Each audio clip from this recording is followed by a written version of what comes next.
আসসালামু আলাইকুম my YouTube family, welcome to my channel. চলে আসলাম নতুন একটি ভিডিও নিয়ে। আজকে আমরা যাচ্ছি জয়পুরহাটে আমার ভাইয়ার বাসায়।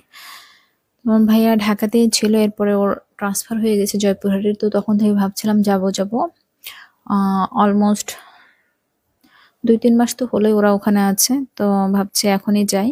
আমার হাজবেন্ডেরও 3-4 দিনের ছুটি আছে,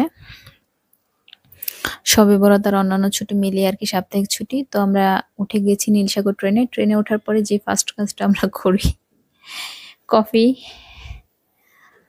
তো নাস্তার জন্য আর কি বাসা থেকে ব্রেড, কলা, ফ্রুটস এসব নিয়েই এসেছিলাম। তো যেহেতু কফি দেখলাম, তো কফি অর্ডার করলাম। তো এখন যাচ্ছি কফি খেতে খেতে। যেতে হবে অনেকটা পথ, অলমোস্ট 6-7 ঘন্টার জার্নি। নর্মালি আমরা ট্রেনে আমাদের বাড়িতেও যাই আর কি, বাড়িতে শ্বশুরবাড়ি। ট্রেন জার্নি আমাদের জন্য সুবিধাজনক, বাট এত লং জার্নি কখনো করা হয় না। নর্মালি 3-4 ঘন্টার মধ্যেই পৌঁছে যাই আমরা। আজকে একটু লং জার্নি হবে, যদিও ট্রেনটা আলহামদুলিল্লাহ রাইট টাইমে এসেছে, কারণ এই ট্রেন নাকি বেশিরভাগ সময় লেট করে। 7টা 5-এ ছিল এক্সাক্ট টাইম, 7টা 10-15 দিকে ছেড়েছে আর কি। তো এখন আমরা ক্রস করছি যমুনা রেল সেতু। এটা খুব রিসেন্টলি হয়েছে আর কি, উদ্বোধন করা হয়েছে 2-3 দিন আগে। তো পাশেই দেখা যাচ্ছে যমুনা সেতু আর কি, বঙ্গবন্ধু সেতু। তো আগে তো ওই সেতু দিয়ে সাইড দিয়ে ট্রেন যেত, এখন হচ্ছে রেল সেতুর কারণে দ্রুতটাও অনেক কমে গিয়েছে। আর ওই যমুনা সেতু দিয়ে রেল যাওয়াটা ঝুঁকিপূর্ণ ছিল, প্রতিবার ভয় পেতাম অনেক। তো এবার রেল সেতু হয়ে গিয়েছে, এখন সময়ও কম লাগছে, আর ঝুঁকিপূর্ণ ব্যাপারটাও এখন আর নেই। তো এই তো বিভিন্ন নতুন নতুন প্ল্যাটফর্ম, স্টেশন, জায়গা ক্রস করছি আমরা। নর্মালি ঈশ্বরদী পর্যন্ত চেনা, কারণ এই পর্যন্ত আসা হয়েছে বা রাজশাহী যাওয়া হয়েছে, বাট ঈশ্বরদীর পরে যে সাইডে আমরা এখন যাচ্ছি, এই সাইডে কখনো যাওয়া হয়নি। এই প্রথমবারের মতো একদম উত্তরবঙ্গের এই দিকে আর কি, জয়পুরহাট। যেহেতু বসন্তকাল আর কি শুরুই হয়ে গিয়েছে, পাতা ঝরার দিন, আর তার চেয়েও বেশি হয়ে গিয়েছে হচ্ছে ধুলো ওরা, একদম ধুলোর জন্য আশেপাশে দেখাটাও মুশকিল। এই যে আমরা ক্রস করছি এখন নাটোর। তো নাটোরের কাঁচাগোল্লার নাম তো অনেকেই শুনেই থাকবেন, আমিও খোঁজ করছিলাম পাওয়া যায় কিনা, বাট স্টেশন একদম শুনশান ছিল। মেবি এটা দুপুরবেলা, এই জন্য হতে পারে। একে তো দুপুরবেলা, তারপরে শুক্রবার, তো স্বাভাবিকভাবেই মানুষ জুমার জন্য ব্যস্ত। তো কাঁচাগোল্লা আর নেওয়া হয়নি, যাওয়ার সময়ও পসিবল হবে না, কারণ আমাদের ব্যাক করার টিকিট হচ্ছে রাতের বেলায়। সো রাতে হয়তো চিনবই না কোন কোন স্টেশন পার হচ্ছে। তো এই যে আরেকটা স্টেশন চলে এসেছে, এটা হচ্ছে রানীনগর। এটা আবার নওগাঁতে পড়েছে মেবি। তো এই তো এখানেও থামাবে, ট্রেন আস্তে আস্তে স্লো করে ফেলছে, মেবি ক্রসিং বা কিছু আছে। অ্যাকচুয়ালি চলতে থাকলে ট্রেন ভালোই লাগে, কিন্তু যখন অনেকক্ষণ বসিয়ে রাখে, তো ওই সময়টা আর কি খুবই বোরিং একটা ব্যাপার, বাট কিছুই করার নেই। আমরা তো ভেবেছিলাম হয়তো 1:30-2টার মধ্যে পৌঁছে যাব, কিন্তু ট্রেনের অবস্থা দেখে মনে হচ্ছে আরো অনেক দেরি হবে। অ্যাটলিস্ট 1.5-2 ঘন্টা মেবি লেট হয়েই যাচ্ছে।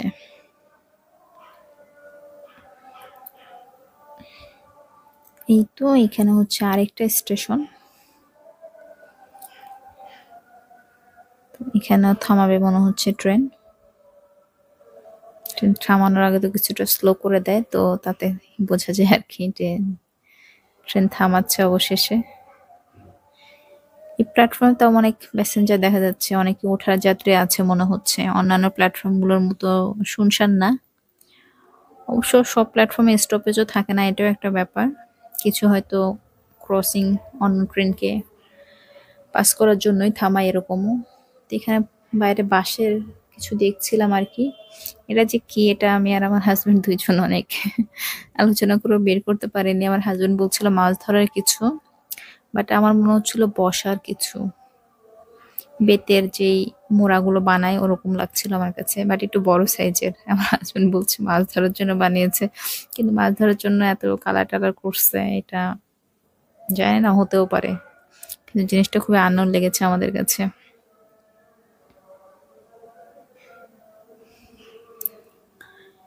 এই তো এখন আমরা এই প্ল্যাটফর্মটা ক্রস করছি, সান্তাহার জংশন।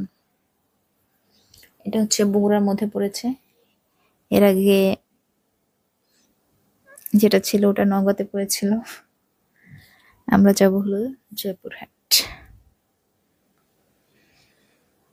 ট্রেন স্লোলি আস্তে আস্তে চলতে শুরু করেছে, এরপরে এটার স্পিড বাড়াবে।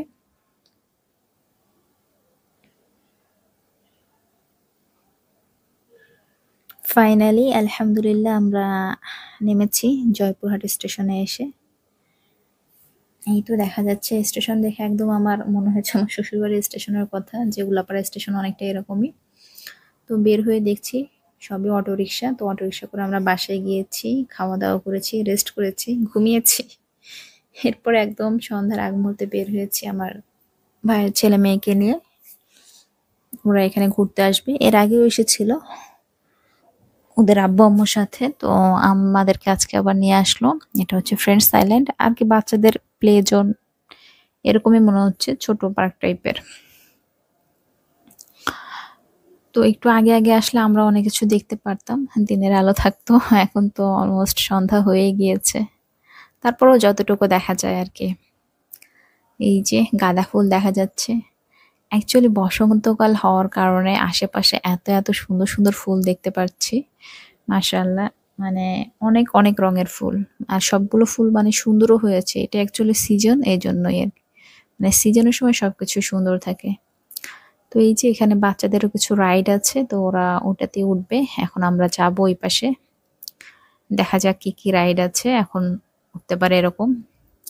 যেহেতু আজকে পয়লা ফাল্গুন বা ভ্যালেন্টাইন্স ডে যাই হোক, তো গভর্নমেন্ট হলিডে আর কি, তো এই জন্য প্রচুর মানুষ এসেছে। এখনো অনেকেই আছে দেখছি, অনেকেই ফ্যামিলি ফ্রেন্ডস এসব নিয়ে এসেছে আর কি। বাচ্চারা আমাদেরকে দেখাতে নিয়ে গিয়েছিল সুইমিং পুল, বাট পুলে কোনো পানিই নাই।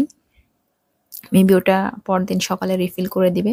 রাতে তো আর কেউ সুইমিং পুলে নামবে না, এখনো হালকা শীত শীত রয়ে গিয়েছে এইসব জায়গায়, যেহেতু উত্তরবঙ্গে এমনিতেই শীত বেশি পড়ে, আর এখন তো শীতের সময় চলছে। এই যে মিনি ট্রেন বাচ্চাদের জন্য এটুকু এরিয়ার মধ্যে একদম ঘুরিয়ে রেল লাইন করে দিয়েছে। যদিও ট্রেনের কোনো ড্রাইভার নেই, অটো চলে ট্রেন। এটা হচ্ছে 5টা রাউন্ড দেওয়া হবে। অনেকেই উঠেছে বাচ্চাদের নিয়ে, আমি উঠবো উঠবো না এরকম করতে করতে ট্রেন চালু করে দিয়েছে। তাছাড়া আমি উঠে ফিল নিতে পারতাম কেমন লাগে ছোট ট্রেনে উঠলে। যদিও আমি অনেক লং জার্নি করেছি ট্রেনে, সো আমার আর ইচ্ছা ছিল না।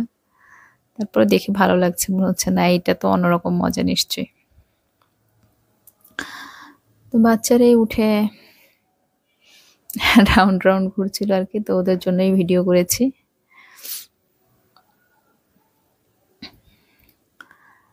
তো এরপরে হচ্ছে পাশে এটা আরেকটা রাইড, এটা হচ্ছে ঘোড়ার পিঠে উঠে ঘুরবে এরকম। তো এখানে শুধু আমার ভাইয়ের মেয়ে ছাড়া আর কোনো বাচ্চাই নেই, কারণ সন্ধ্যাবেলা। আর এটা এই রাইডটা উঠতে সবাই আর কি পছন্দও করে না, একটু ঝাঁকি মতোও লাগে। আমার ভাইয়ের ছেলে ওই ভয় পায়, ও উঠতে চায় না। যেহেতু আমার ভাইয়ের মেয়েটা একটু মাশাআল্লাহ বড় হয়ে গেছে, সো ওর আর ভয় লাগে না, সো ও উঠেছে। আমি অবশ্য ভয় পাচ্ছিলাম, এটা মনে হচ্ছিল কেমন যেন একটু ঝাঁকিয়ে দিচ্ছে, আর স্পিডটাও আস্তে আস্তে বাড়িয়ে দেয়। তারপরও বাচ্চা মানুষ, ওদের এত ভয়টয় নেই, ওরা মজা পাচ্ছে। আমি তো ইভেন খুঁজছিলাম যে এতগুলো ঘোড়ার মধ্যে মাত্র একটা মানুষ। তো এই তো ওদের রাইড টাইড ওঠা হয়েছে, এই দুটোই ছিল সন্ধ্যায়। দিনের বেলায় আরো থাকে কিনা, থাকতে পারে। কিন্তু এরপর আমরা যাচ্ছি, সামনে একটা ক্যাফেটেরিয়া আছে ওটাতেই। তো ক্যাফেটেরিয়ায় যাওয়ার আগে দেয়ালে বিভিন্ন দেয়াল লিখন দেখছিলাম, ছোটবেলার লেখা আর কি, ফ্রেন্ডশিপের কিছু কথা মেবি। তো এখানে আসার আগেই দেখছি এখানেও আরেকটা প্লে জোন, মানে এটা অ্যাকচুয়ালি বাচ্চাদেরই প্লেস। বাচ্চাদের সাথে গার্ডিয়ানরা আসলে বাচ্চারা খেলবে, গার্ডিয়ানরা হয়তো টুকটাক কফি টফি খাবে, এর জন্যই আর কি প্লেসটা ভালো। তো এই তো ওরা তো এসে প্লে জোনে ঢুকে গিয়েছে। আমরা অর্ডার করলাম 2টা কফি।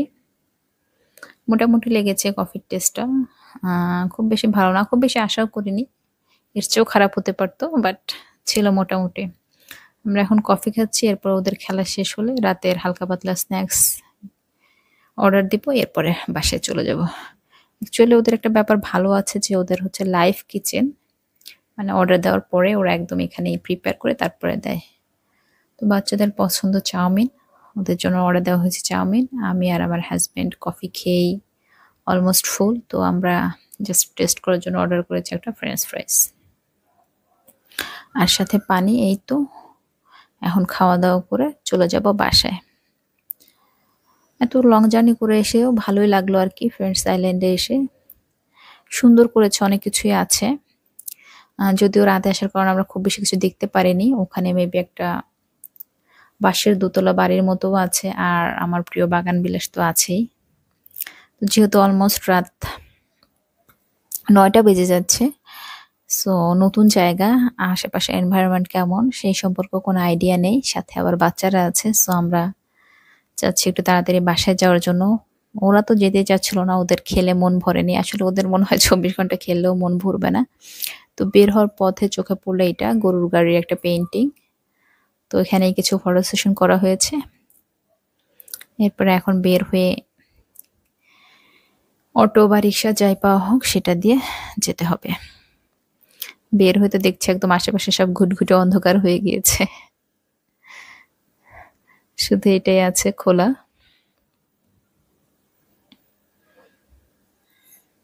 তো এখন আমাদের ঠিক করতে হবে অটো, এরপরে যেতে হবে বাসায়। তো অটোতে করে চলে এসেছি বাসায়। এখন বাসায় যাব, রেস্ট নেব, রাতের খাওয়া দাওয়া করব। এই তো আজকের মতো এই পর্যন্তই। ভিডিওটি ভালো লাগলে লাইক করে দিবেন, চ্যানেলে নতুন হয়ে থাকলে সাবস্ক্রাইব করে দিবেন। ভালো থাকবেন সবাই, আল্লাহ।